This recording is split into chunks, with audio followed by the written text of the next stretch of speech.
doing really, really good. I just got back from San Francisco this morning. I was with my family, and then I did a show with SOB last night, so it's been a great week.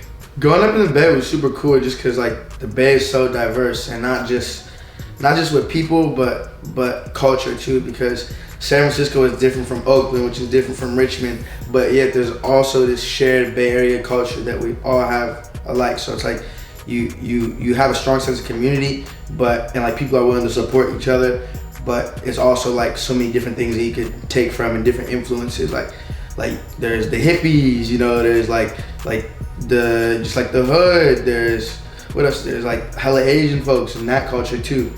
So my music is very diverse and very eclectic, and I probably got that just from being around so many different influences growing up. I originally I wanted to be a stockbroker and then become a hedge fund manager. So I was like, all right, I'm gonna go hard in school, and then I'm gonna try and get to like an Ivy League or Stanford or something like that.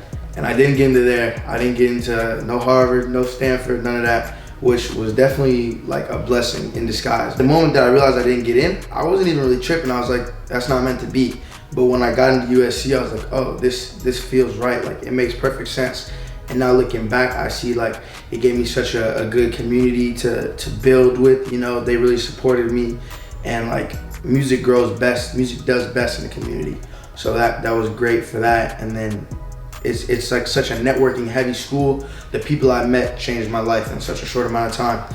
Will I ever go back to school? Only if I have to. Like, I want to do a lot more than just music. I want to do business, I want to do acting, I want to do real estate, tech, all of that. So if I'm able to do everything I want without going to school, that's the ultimate plan. And both my parents, before they like settled down and had me and my sister, they were models and actors, so they know like how the alternative lifestyle and how the world in the entertainment industry is different than people. But they went to college before they traveled and led that lifestyle. So they wanted me to go to college, and that's why I went initially. But when they saw that I had like such a great opportunity, it was just like a no-brainer. Like, how could I not take a break to focus on my passion and run it up right now?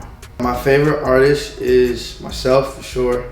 But second to myself, probably like Michael Jackson or Kanye West. And my dream collaboration is a song with me, Drake, and Justin Bieber, 808s and Heartbreaks. My dad, I just remember him playing it all the time. And at the time when that release was, like 2009, 2010, something around that, like there was no music that sounded like that out there. And Kanye's use of like auto-tune and referencing and sampling from other genres of music and stuff like that, that really inspires me today, because I aim to do the same things and create things that haven't been done yet in the same way that he did. SoundCloud rap is kind of over, because for a minute it was more than just a platform, it was a genre. You go to SoundCloud expecting a certain type of music, and not all music was like that, but you go to SoundCloud expecting that type of music. And for me, like my early stages of making music, SoundCloud was super big in terms of, you know, having a free place to host my music, having a way to promote my music. But I feel like now that anybody can upload whatever on Spotify or iTunes, Apple Music, there's less of like people can put their music anywhere. There's less of a need to be constrained and constricted to just that platform.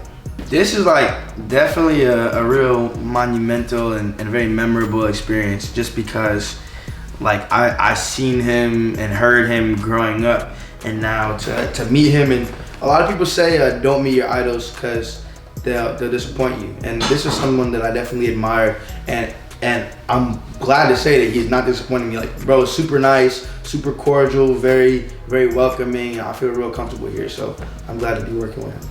Top 5 clothing brands I'm feeling. That's so hard. Honestly, I'm not really, I would say like maybe Chrome Hearts I like a lot right now. My boys brand, CBB for sure. Nike, Louis Vuitton, the Virgil shit is incredible. I'm trying to think of one more. Probably Katsudan Garden, which is my other boy. He's coming up with that. Shout out B. Shout out Bryce too for CBB. But I've never really been the type of person that pays a lot of attention to brand. Like, I'm more about the design of the product. Like, I don't care if it costs $5, $50, or $500. Like, it's all about how good the garment is, or the sneaker is, or the accessory is. Design over everything. I literally just got these shoes yesterday. These are the Star Walks, and I was about to do the show at the Regency, and I didn't have a belt, so I ran to Barney's because there was only 5 minutes before they closed, and I got the belt. But then I was like, well, they're going out of business, so they're having a sale, and I'm gonna take advantage of that shit. So I literally walked into the shoe section. I seen these on the wall, and I was like, I had to have them.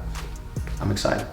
I think in a sense he's right, because the lines have become so blurred between streetwear and high fashion that it's really hard to differentiate. Like, niggas is not coming outside wearing LRG full zip up hoodies and Bapestas anymore. You know, now it's, I'm gonna rock some Louis Vuitton glasses with a Supreme whatever and like some K-Subi jeans. You know, that's kind of, it's where, how do you tell what is designer and what is streetwear anymore? If Supreme is selling jackets for $3,000 and Gucci's selling jackets for $3,000, what differentiates them?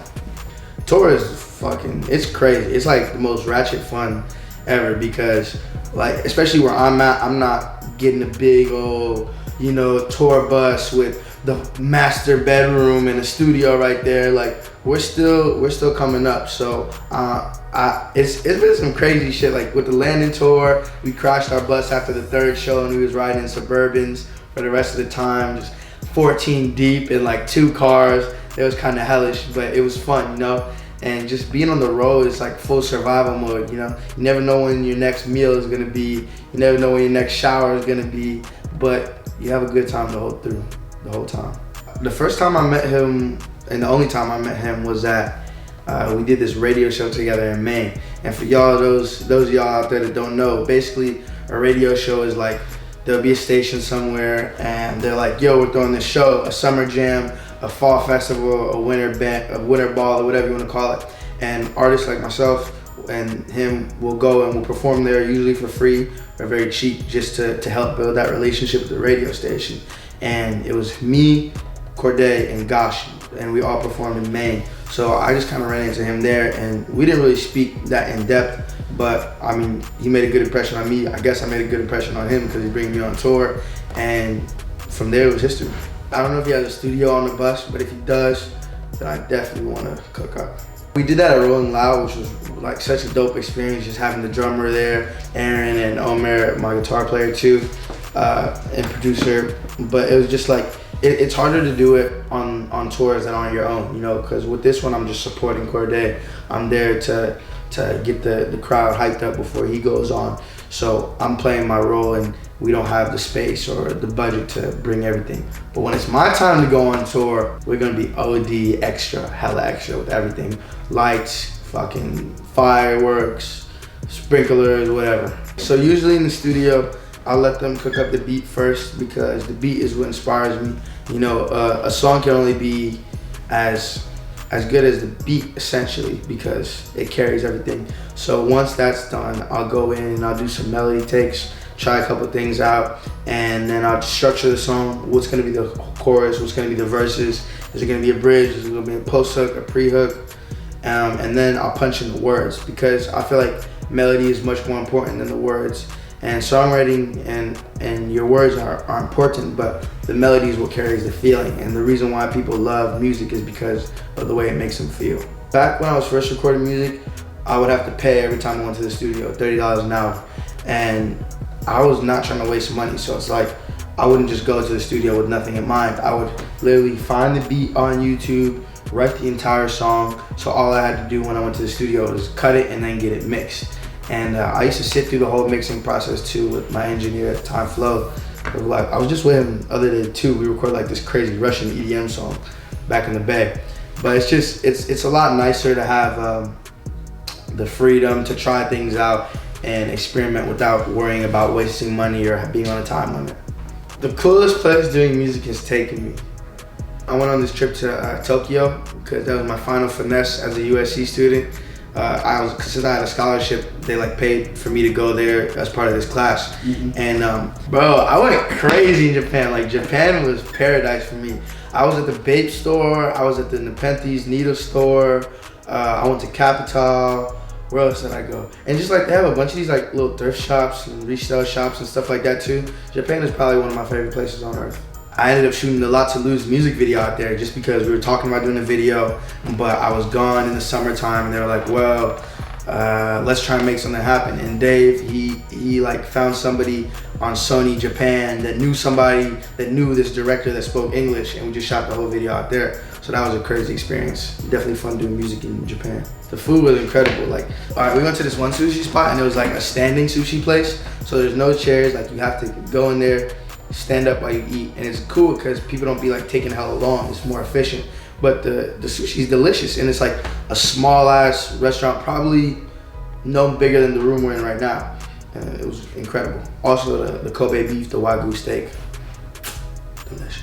I mean, you know, there's benefits and negatives to everything in life, but I think that if I hadn't signed, I wouldn't be in the position I am now, and the position I am now, I'm forever grateful for. So I'm happy that I signed, and especially with my label, I don't have a lot of the issues that other artists do because they listen to me, and that's the biggest thing. They're willing to take whatever I have to say into consideration and give me the freedom that I need to do what I need to do. And of course there's compromise, as there is with every partnership, but I'm just glad that they value what I have to say and what I believe.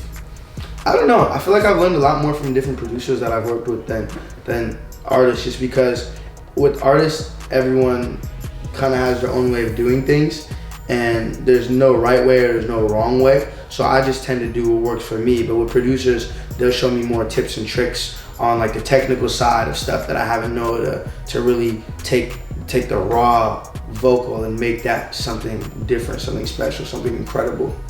In 2020, I want to do at least one show overseas, have a platinum record, and fuck 1,000 girls. That's my goal, 2020, let's see. So for any artists that look up to me, this is my message. The best thing that you can do for yourself, honestly, regardless of if you're an artist or not, is to know yourself, to know what you want. There's so many people that are coming in being like, I'm just doing music, but they don't know why they're doing music. They don't know what they want out of it. They don't know what kind of artist they want to be. And by figuring out what it is that you want and identifying your goals, it makes everything else easier. It's like working backwards rather than just going into it blinded and maybe you'll get lucky, you know? If you have a plan of action, if you have clear, identifiable, actionable goals, you're golden, no pun intended. Yo, this is 24kGoldn. Thanks for watching. Shout out RSVP Gallery, shout out Virgil, shout out Don C, and shout out Hakeem over there.